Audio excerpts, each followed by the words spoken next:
The rain poured down in sheets, drowning out the city's noise and turning the streets into rivers of reflection. The world seemed to slow until the screech of tires shattered the silence.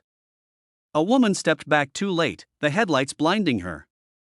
In that frozen second, a hand gripped her arm and yanked her away with such force that her heels slipped off the ground. They both crashed onto the wet pavement. Her breath caught, and when she looked up, the man who'd saved her was already walking away into the blur of rain. No name. No words. Just a soaked stranger fading into the crowd, and a heartbeat she couldn't forget. The woman was Elena Hart, CEO of one of the city's largest tech firms, sharp, composed, and untouchable. She was the kind of woman who didn't believe in coincidences or kindness without reason. Yet that night, lying awake in her penthouse, she replayed that moment over and over, the roughness of his hands, the steadiness in his eyes. She had built an empire by predicting people's motives, but this one man, who saved her and vanished, broke every rule she knew. The next morning, the newspapers called it a miraculous escape. No one knew who the rescuer was. Elena ordered her team to find him. They tried security footage, eyewitnesses, even facial recognition. Nothing. It was as if he didn't exist.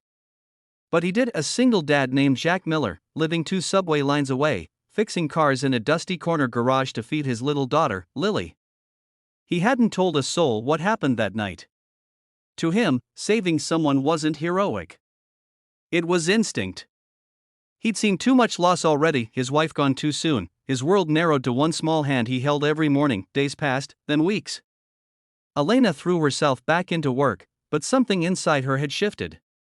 Every time she saw a mechanic, a stranger helping someone on the street, she found herself searching for that same quiet strength.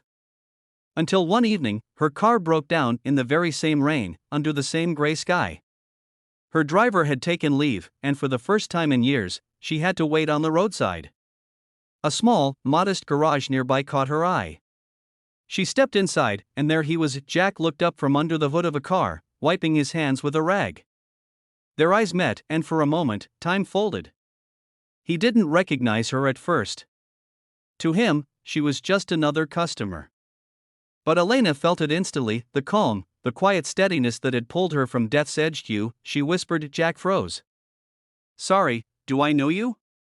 "You saved my life," she said, voice trembling slightly. He frowned, confused, until recognition dawned. "That night, by the intersection." "Yes."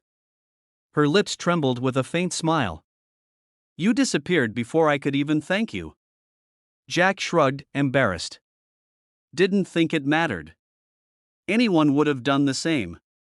"But no one did," she said softly. That was how it began, a quiet friendship that neither of them expected.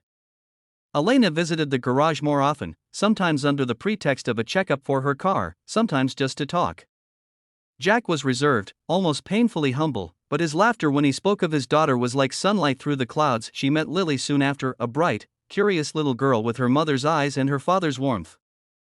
Elena, who had lived her entire life in boardrooms and back-to-back meetings, found herself sitting cross-legged on a concrete floor, drawing chalk flowers with a 6-year-old, but soon, their worlds began to clash. When Elena's company faced a scandal, a leaked project that threatened thousands of jobs, the media tore her apart. Her board turned against her.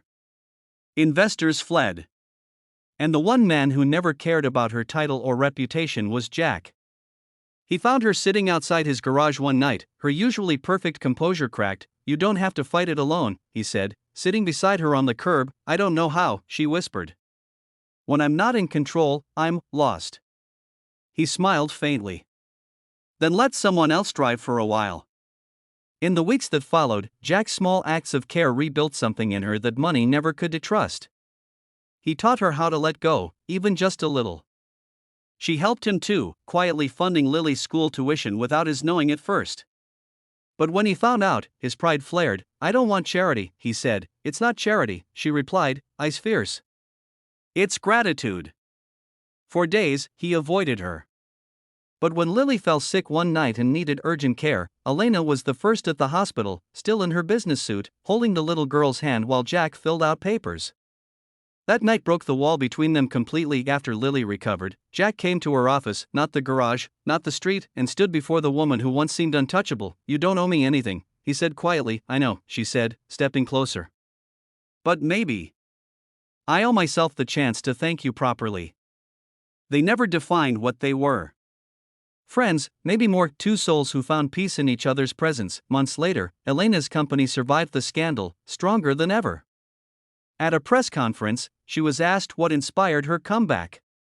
Cameras flashed, microphones crowded, but her answer was simple. Someone once reminded me that real strength doesn't always wear a suit.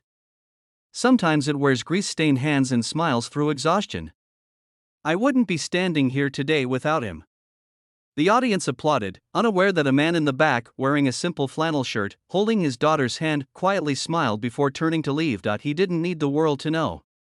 He just needed her to keep shining, and as Elena's eyes caught a fleeting glimpse of him slipping through the exit doors, disappearing into the crowd just like that first night, her heart ached, but this time with gratitude, not loss, because sometimes, the people who save you don't stay, they just make sure you know how to stand on your own again.